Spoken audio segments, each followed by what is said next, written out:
Panas makin panas. Percaturan politik Malaysia bagi tahun 2024. Tinggal 23 hari sahaja lagi, Sultan Johor bakal diangkat dan dilantik menjadi Yang di-Pertuan Agong ke-17 bagi menggantikan Agong ke-16 ke-bawah Duli Yang Maha Mulia Al-Sultan Abdullah. Hari demi hari, rancangan politik deep state oleh Abah, oleh Tun, oleh Tok Guru Hadi Bawang dan pembangkang terus tidak menemui jalan macam mana untuk menghalang kerajaan Sultan Johor, iaitu Duli Yang Maha Mulia Sultan Ibrahim, yang pasti dan pasti menjadi ketua negara yang baharu di Istana Negara. Di sebalik tabir percaturan kuasa ini, sememangnya Atuk sedang sibuk memantau dan mengintip Sultan Johor dan kerabat Sultan Johor yang sedang bersemayam di Istana Singgasana.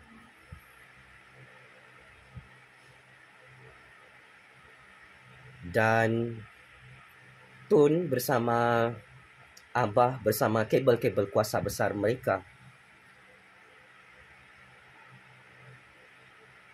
tetap tidak senang duduk dan tak senang tidur malam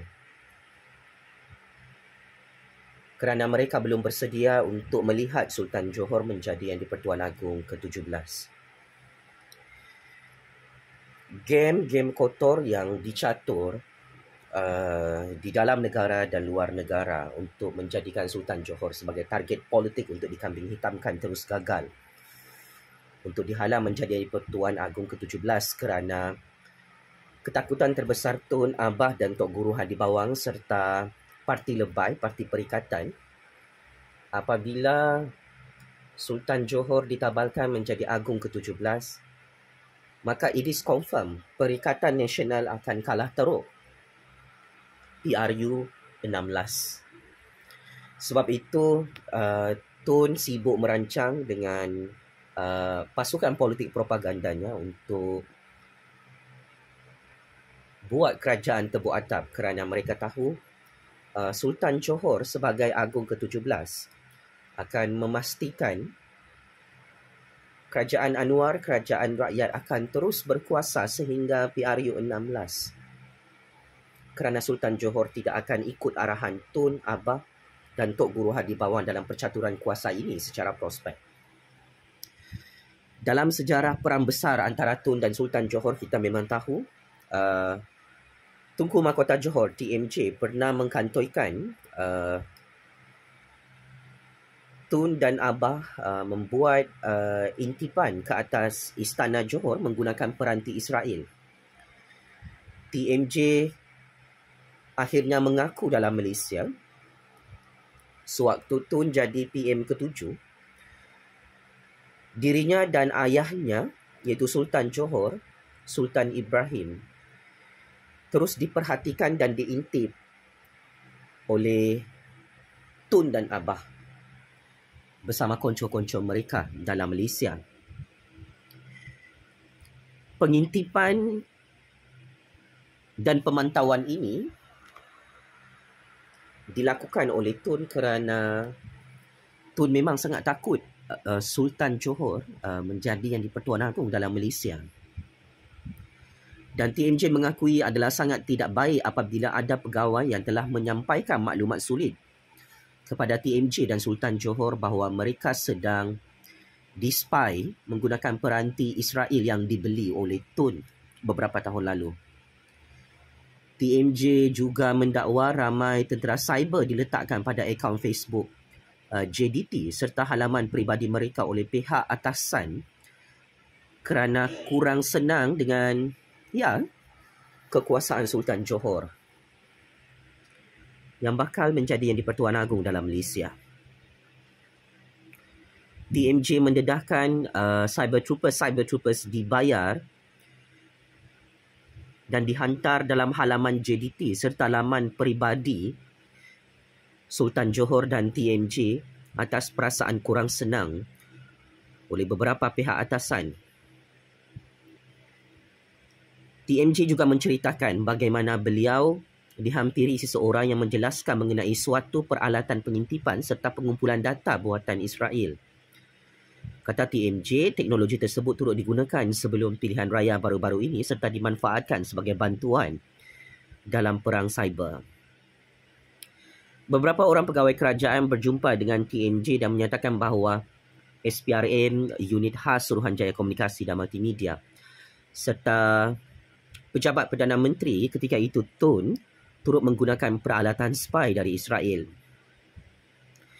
Apabila ia digunakan untuk keselamatan negara, saya berpendapat ia adalah sesuatu yang sangat berharga, namun peralatan pengintipan Israel ini tidak patut diseleweng oleh mana-mana pihak untuk kepentingan peribadi sendiri. Kata pemilik kelab bola sepak JDT itu, beliau tahu peralatan spy tersebut digunakan oleh kerajaan sebelum ini, tetapi ia tidak wajar berlaku selepas pentadbiran negara bertukar. Tiada tempat untuk pengalaman sebegini untuk menjadikan TMJ dan Sultan Johor sebagai target untuk menjadi mangsa pengintipan oleh alat-alat spy Israel. TMJ dan ayahandanya menjadi target kerana lantang bersuara yang berani mengkritik dan mengisytiharkan perang kepada Tun sebelum ini di Putrajaya sehingga Tun koyak dan tumbang di Putrajaya. TMJ menegaskan beliau tidak akan berdiam diri jika ada beberapa pihak ingin mengambil kesempatan memecah belahkan perpaduan bangsa Johor. Kata TMJ, biar saya jelaskan sekali lagi bahawa saya tidak mempunyai apa-apa masalah dengan kerajaan. Johor sentiasa menyokong penuh kerajaan yang memerintah, dengan itu kami akan menyokong segala keputusan yang betul. Namun kami juga tidak akan berdiam diri apabila berlaku keputusan yang salah. So, ini antara perang besar antara Tun dan kerabat Istana Sultan Johor yang sedang berlangsung sehingga hari ini, dari tahun 2018 sehingga 2023. Sememangnya perisikan maklumat yang saya terima, Tun suka buat modus operandi spy Sultan Johor dan kerabat Istana Johor. Kerana Tun sangat-sangat berdendam apabila beliau dikritik oleh Sultan Johor atau anak-anak Sultan Johor. Tun tak boleh terima kritikan tersebut. Dan apabila Tun mengkritik kerabat diraja dalam Malaysia, dia saja yang boleh bersuara. Orang lain tak boleh bersuara. Dan ini memang nampak tidak adil untuk kerabat Sultan Johor yang sangat mementingkan kedaulatan dan kepentingan negara, kepentingan bangsa Johor. Memang itulah kehebatan Duli Yang Maha Mulia Sultan Johor bersama anak-anak baginda. Semuanya cerdik belaka, genius dan tak takut mati mengkritik Tun selama ini sampai Tun hilang kuasa, ya. Jadi yang tidak tahu, sememangnya Tun sedang sakit tenat memikirkan masalah besar Sultan Johor bakal menjadi di-Pertuan Agong ke-17.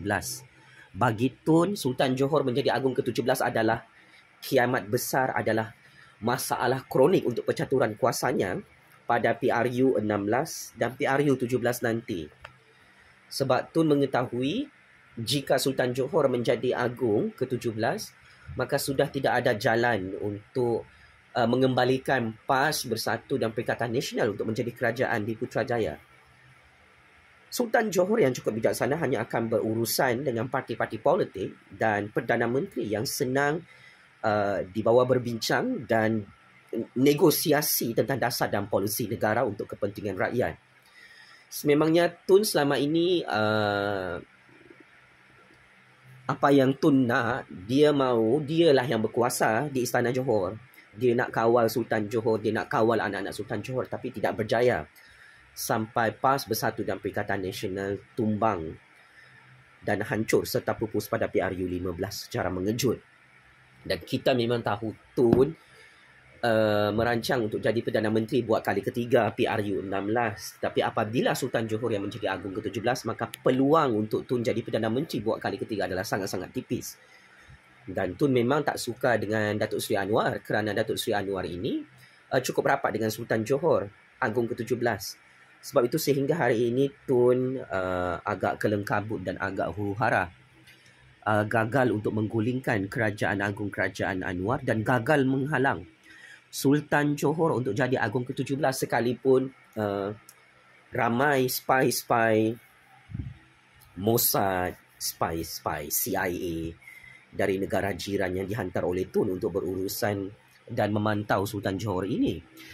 Dan ini adalah rahsia besar yang tidak ramai orang tahu. Sememangnya Sultan Johor bersama kerabat Istana Johor ini adalah satu generasi baru yang very powerful. Gagal dihancurkan oleh Tun dalam percaturan kuasa moden ini. Dulu Tun berjaya memerangkap Sultan Johor, generasi datuk nenek moyang dan ayahanda Sultan Johor, Sultan Ibrahim. Tetapi kini apabila Sultan Johor mengamati musuh besarnya adalah Tun, walaupun sebaik mana pula Sultan Johor dan kerabat Sultan Johor berurusan dengan orang-orang Tun di istana atau di luar istana, by right, tujuan Tun adalah untuk memerangkap dan menghalang Sultan Johor menjadi Agong ke-17. Pendedahan TMJ bahawa mereka diintip menggunakan alat spy Israel, alat spy Mossad, ini adalah benar ya. Sememangnya nombor telefon Sultan Johor, TMJ dan kerabat Sultan Johor memang dipantaulah untuk maklumat rakyat Malaysia sebab mereka nak tahu apakah yang akan direncana oleh Sultan Johor sebagai Agong ke-17. Ini bukan sahaja berlaku pasca PRU 14 2018 yang lalu. Saya memang dapat menemui data perisikan sehingga hari ini TMJ Sultan Johor, isteri Sultan Johor dan kerabat Sultan Johor terus diintip oleh Atok. Kerana Atok memang sangat-sangat sakit hati, sangat-sangat berdendam dengan kehebatan kerabat Sultan Johor yang tidak boleh dijadikan sebagai raja boneka untuk diarah-arahkan oleh Tun dalam percaturan kuasa Malaysia. Sebab itu di Johor kerajaan UMNO semakin berkuasa. PAS Bersatu dan Perikatan Nasional bersama parti pembangkang lain terus menjadi pembangkang kerana selama ini Tun suka masuk campur pentadbiran kerajaan Istana Johor. Dia nak sabotaj, dia nak Menteri Besar Johor itu ikut arahan Tun sahaja, bukan ikut arahan Istana Johor. Kini game politik makin seram dan mengerikan kerana Tun sakit kepala. Dia tak tahu macam mana nak hancurkan Sultan Johor, nak hancurkan TMJ yang cukup berpengaruh dalam percaturan kuasa dunia dan percaturan kuasa Malaysia. Dan saya sangat-sangat gembira atas keberanian Sultan Johor dan TMJ yang mengakui mereka semua diintip oleh peranti Israel sewaktu Tun menjadi PM ke-7 di Putrajaya. Ini sepatutnya tidak boleh berlaku kerana Sultan Johor adalah raja yang berdaulat. Bukan musuh negara, bukan musuh rakyat. Sultan Johor adalah raja yang sah dalam undang-undang dan perlembagaan Johor ataupun dalam undang-undang dan perlembagaan negara Malaysia. Maka kita faham Tun cemburu dengan kekuasaan yang dipinjamkan oleh Allah kepada kerabat Sultan Johor. Kerana bagi Tun, Sultan Johor ni bukan raja yang sebenar. Tetapi bagi saya sebagai penganalisis politik bebas, Tun sengaja memfitnah Sultan Johor menggunakan propaganda politik ini. Kononnya Sultan Johor bukan raja yang sebenar di Johor. Ia adalah berpunca daripada perasaan dendam politik kesumat Tun ke atas keturunan datuk nenek moyang Sultan Johor dan ayahanda Sultan Johor. Macam-macam fitnah ditaburkan oleh Tun menggunakan media-media aparatusnya, menggunakan mesin-mesin medianya untuk memfitnah kerabat Sultan Johor. Dan jika kita imbas kembali perang antara kerabat Sultan Johor dengan Tun ini, turut didedahkan oleh TMJ dalam Malaysia bahawa Tunku Mahkota Johor Tunku Ismail Sultan Ibrahim mengimbas semula sejarah hitam pada tahun 1992 semasa pemerintahan PM keempat.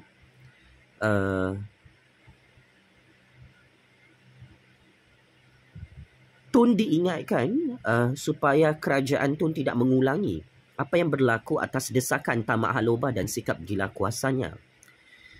TMJ menegaskan, saya tidak akan lupa krisis perlembagaan yang berlaku pada tahun 1992. Saya masih ingat bagaimana keluarga saya telah dilayan oleh pegawai-pegawai kerajaan persekutuan. Saya masih ingat perkara-perkara seperti percubaan untuk membubarkan Askar Timbalan Setia Negeri Johor. Ahli Esko Johor diberitahu untuk tidak menyambut almarhum Nenda TMJ di lapangan terbang, bagaimana JKR telah diberitahu untuk tidak membaik pulih dan memulihara segala apa-apa yang ada di Istana Johor. TMJ turut mengkantoikan Tun dan kejahatan Tun, yang mana bonda saya juga ditahan oleh Kastam Malaysia sewaktu kembali ke Johor dari Singapura. Bonda saya diarah melangkah keluar dari kenderaan kerana mereka mahu memeriksa kenderaan dengan terperinci. Saya masih ingat segala-galanya dan saya masih ingat kepada individu-individu yang bertanggungjawab. TMJ memberi sindiran yang cukup pedas kepada Tun yang menzalimi isteri Sultan Johor, menzalimi kerabat Sultan Johor dengan bermacam-macam intimidasi politik dan tangkapan politik. TMJ mendedahkan ketika sesi khas parlimen diadakan pada Disember 1992, ketika itu Tun menjadi PM keempat yang menyaksikan usul bagi menyekat kuasa atau kekebalan Raja-Raja Melayu. Apa yang berlaku tercetus berikutan dua kejadian yang membabitkan keluarga di Raja Johor. Kejadian pertama, TMJ menyatakan tercetus apabila Tunku Abdul Majid, putera kedua Sultan Johor ketika itu, Sultan Iskandar memukul penjaga gol pasukan hoki Perak selepas pasukan Johor ditewaskan dalam satu perlawanan. Apabila Persekutuan Hoki Malaysia menghukum Tunku Abdul Majid kerabat Istana Johor dengan menggantungnya daripada bermain selama 5 tahun, Sultan Iskandar menjadi berang dan memberi tekanan kepada Jabatan Pelajaran Negeri Johor supaya mengarahkan semua pasukan hoki sekolah di negeri itu memulaukan kejohanan kebangsaan. Ini menjadikan Douglas Gomez, seorang jurulatih hoki, kecewa dan membidas Jabatan Pendidikan Johor serta menuntut peletakan jawatan semua ahli jawatan kuasa dalam Persatuan Hoki Johor. Bengang dengan perkembangan itu, Allahyarham Sultan Iskandar kemudian menitahkan Gomez ke istana dan didakwa mengasarinya. Jurulatih hoki itu kemudiannya membuat laporan polis. Sementara itu, Tunku Ismail berkata episod 1992 itu adalah perkara lama, tetapi menambah bahawa Allah Maha Besar dan hukum karma adalah suatu perkara yang indah.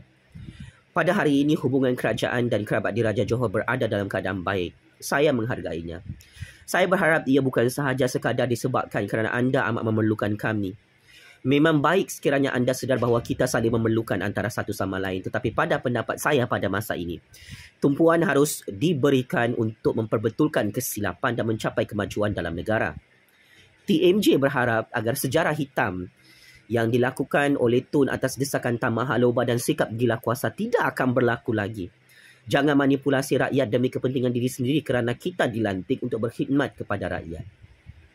TMJ juga mendedahkan dan memberitahu seluruh rakyat di negeri Johor itu bahawa Sultan dan kerabat diraja menyayangi mereka serta mengingatkan bahawa kekuatan kedaulatan Johor ialah perpaduan. TMJ menegaskan, saya sayangkan anda, saya dilahirkan untuk berkhidmat kepada anda hingga penghujung nafas saya. Dan itu adalah tanggungjawab saya sebagai pewaris Sultan Johor. Keutamaan saya adalah hak anda sebagai rakyat Johor dan kesejahteraan anda. Sentiasa ingat perkara ini, sentiasa kekal bersatu sebagai rakyat Johor. Jangan beri peluang kepada sesiapa pun untuk membuli kita. Kita yang memutuskan apa yang baik untuk kita. Jadi ini antara perang lama antara Tun dan kerabat Sultan Johor. Tetapi jika anda amati benar-benar ya, tragedi antara istana Johor dengan Tun ini adalah propaganda dan fitnah politik yang cukup sempurna ya, disusun oleh Tun dan orang-orangnya untuk memerangkap ayahanda Sultan Johor, untuk memerangkap kerabat istana Johor. Sebab Ya, memang ini antara game yang paling kontroversi dalam sejarah Malaysia. Tun sangat marah apabila TMJ mendedahkan semua sejarah hitam 1992. Kuasa raja-raja dikurangkan, kekebalan raja-raja dihilangkan. Dan ketakutan terbesar Tun apabila jika Sultan Johor menjadi Agong ke-17, maka kuasa mutlak raja-raja akan dikembalikan dalam parlimen oleh Kerajaan Anwar, oleh Kerajaan Madani, Kerajaan Perpaduan.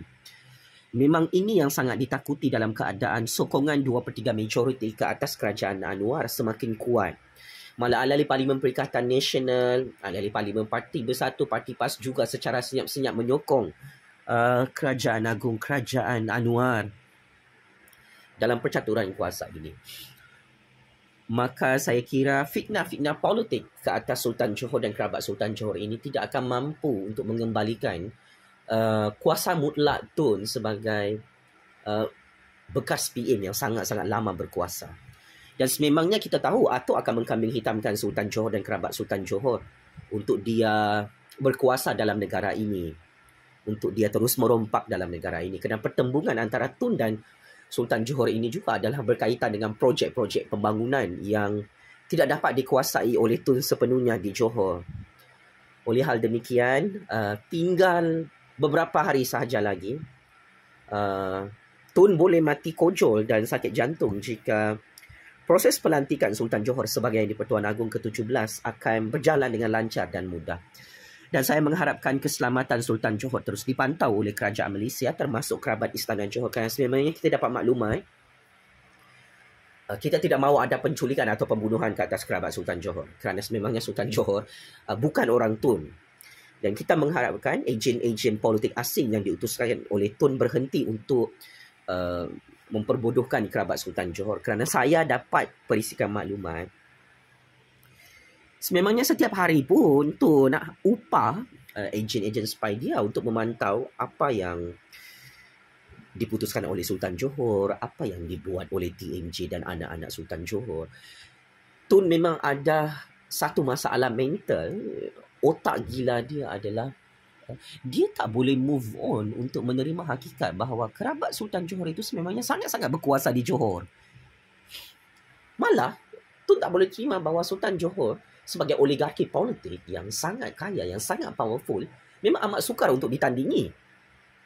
Sebab tu Tun amat sukar untuk menghapuskan kuasa Raja-Raja Melayu secara sepenuhnya. Walaupun dia nak buat benda ni.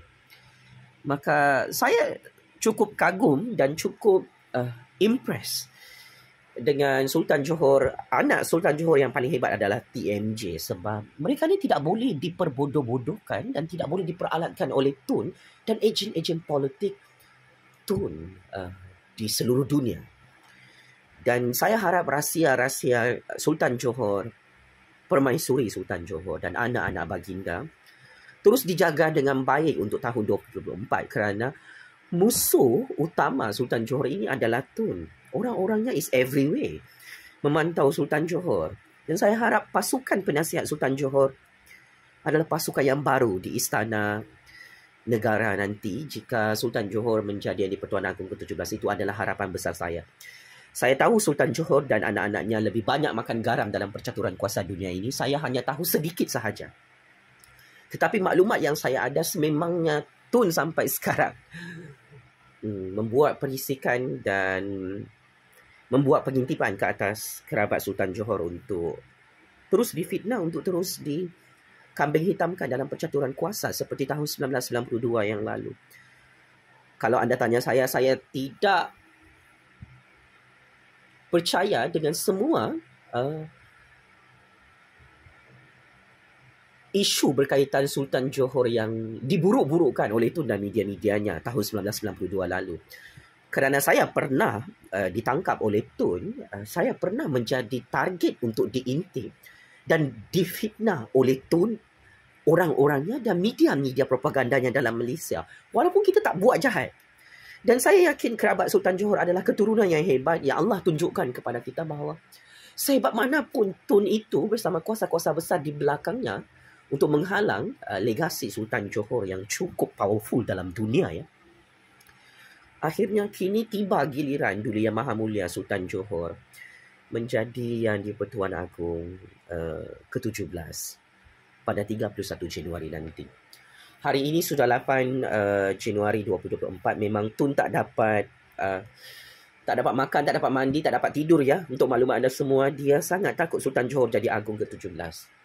Sebab kerajaan Malaysia akan semakin stabil, akan semakin powerful. Ekonomi negara akan semakin maju apabila Sultan Johor yang bijaksana menjadi Agong ke-17. Raja yang berdaulat seperti Sultan Johor ini memang perlu kita jadikan rujukan bagaimana baginda akan menjadi ketua negara yang hebat. Bagaimana baginda akan menjadi ketua negara di Putrajaya dan istana. Dan saya dah tak sabar untuk tengok gabungan yang hebat antara Sultan Johor dan Datuk Seri Anwar Ibrahim untuk menjaga kestabilan ekonomi politik negara yang tidak boleh lagi dihancurkan oleh Tun dan anak-anak murid Tun dalam perikatan. Saya kira Tun memang checkmate and game over ya untuk tahun 2024 kerana gagal menghalang kebangkitan kerajaan Agung, kerajaan Sultan Johor, kerajaan Anwar Ibrahim. Ini adalah entiti-entiti yang menjadi musuh kuat Tun. Dan saya sebagai pemerhati politik, penganalisis politik, saya akan menyampaikan perkara yang benar dan sangat benar. Kita tidak mudah untuk ditipu oleh media-media propaganda Tun. Dan saya mengharapkan kebijaksanaan Sultan Johor dan kerabat Istana Johor untuk tidak mudah percaya dengan orang. Kerana sememangnya di kanan kiri mereka, tunggu masa nak tikam belakang Sultan Johor, tunggu masa nak tikam belakang TMJ, tunggu masa nak bunuh kerabat Sultan Johor. Dan saya tidak mahu perkara ini berlaku. Sebab itu kita dedahkan maklumat-maklumat panas ini demi kepentingan institusi Raja-Raja Melayu Islam yang berdaulat, yang merdeka, yang tidak boleh ditunggang oleh mana-mana kuasa besar. Kita percaya bahawa hanya Sultan Johor, iaitu Agong ke-17 yang boleh menyelesaikan krisis ekonomi politik negara yang selama ini dihancurkan oleh Tun, oleh Abah, oleh Tok Guru Hadi Bawang, oleh parti-parti mereka yang berlagak acak-acak kuat tapi masih jadi pembangkang. So, sebagai kesimpulan, it is too late ya untuk Tun menghancurkan Sultan Johor dan kerabat Sultan Johor kerana maklumat-maklumat yang saya dedahkan ini akan terus menjadi rujukan dalam percaturan kuasa. Anda percaya atau tidak percaya itu belakang cerita. Saya hanya menyampaikan kebenaran. Agree to disagree is very simple dalam percaturan kuasa dunia. Tetapi apa yang saya sampaikan sebagai graduan master dalam bidang sains politik, sebagai graduan sarjana dalam bidang sejarah, yang mengkaji sejarah Johor, yang mengkaji sejarah Raja-Raja Melayu, yang mengkaji sistem demokrasi berparlimen Malaysia, kita mempunyai satu kefahaman adalah sangat penting untuk kita setia kepada raja dan negara demi kedaulatan dan kestabilan negara Malaysia yang berbilang bangsa. Adalah penting untuk kita pro kepada Raja-Raja Melayu, pro kepada kerajaan baharu yang dipilih secara demokrasi demi kemajuan negara. So, segala politiking untuk memfitnah Sultan Johor dan kerabat Istana Johor yang berpuluh-puluh tahun dicanang oleh Tun dan kabel-kabel kuasa besarnya, akhirnya gagal menghancurkan legasi hebat Sultan Johor. Sama ada dalam sejarah Melayu atau dalam sejarah moden Raja-Raja Melayu hari ini. Saya ingin katakan bahawa Sultan Johor dan kerabat Istana Johor, the most powerful royal family yang cukup dicemburui oleh Tun, oleh kuasa-kuasa besar kerana kalau anda semua perasan, Sultan Johor, TMJ dan anak-anak baginda, permaisuri baginda tidak mudah terperangkap dalam percaturan kuasa Tun. Oleh itu, saya ingin isytiharkan kepada kuasa-kuasa besar. Tun sudah gagal menghalang Sultan Johor untuk menjadi Agong ke-17 sekalipun menjadi mangsa intipan alat-alat Israel ya sewaktu Tun menjadi PM ke-7. Walaupun diburukkan macam mana pun lah Sultan Johor dan kerabat Istana Johor dari dulu tahun 1990-an sehingga 2024, akhirnya Allah Subhanahu Wa Taala tunjukkan Sultan Johor dan kerabat Istana Johor di pihak yang benar. Dan Tun adalah pengkhianat dan petualang yang akhirnya dihancurkan oleh Allah bersama anak-anak muridnya pada PRU15 sehingga PAS Bersatu dan Perikatan Nasional jadi gila. Tak dapat menggulingkan Kerajaan Agung, Kerajaan Sultan Johor, Kerajaan Anwar dari pintu belakang istana dan Putrajaya. Allahu Akbar, Allahu Akbar, Allahu Akbar. Daulat Tuanku Sultan Johor, daulat Tuanku yang di-Pertuan Agong ke-17, daulat Tuanku yang di-Pertuan Agong ke-16 Al-Sultan Abdullah, Patik bersama 33 juta rakyat akan terus belajar daripada sejarah ini bahawa akhirnya Allah mengangkat darjat Sultan Johor menjadi yang di-Pertuan Agong ke-17. Perkara ini dinanti-nantikan oleh seluruh dunia, tuanku. Dan Patik hanya menyampaikan kebenaran yang sangat ditakuti oleh Tun. Daulat tuanku, Raja-Raja Melayu, syabas dan tahniah kerana tidak mudah terperangkap dengan mainan kotor Tun dan ejen-ejen kuasa besarnya di istana hari ini. Kepada Tun, kena get ready lah, kena tangkap, kena dakwah dalam mahkamah kerana banyak betul skandal jenayah rompakannya. Sebab tu Tun takut Sultan Johor jadi Agung ke-17 23 hari daripada sekarang. Penjara Kajang, penjara Sungai Buloh kirim salam rindu ya Tun. Abah, Tok Guru Adi Bawang, Mak Lambung, Hisham, penyambung penyangak pengkhianat dalam Perikatan Nasional. Game is over. Sekian, terima kasih.